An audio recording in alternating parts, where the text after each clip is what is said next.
I guide you to change the order of your photos on Instagram after posting. So let's open Instagram, tap on the profile. Here you can find every post that you have done on Instagram. So you can go to any of the posts and you can select them.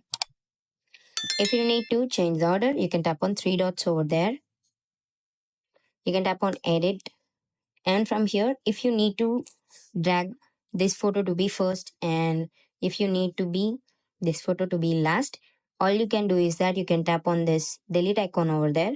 And if you tap on delete, and again if you tap on done, now that photo has been deleted from this. And let's see how to get that back. If you tap on three lines and go to your activity, you can tap on recently deleted. There you can find the photo or the post that you have deleted. You can tap on three dots to restore it and tap on restore. And if you tap on restore, that photo will be changed the order and that will be posted in the last. You can see I can tap on that. Now I can go to this picture. Here that photo has been tagged in the last. This is how you can change the order of the photos in Instagram. Thank you.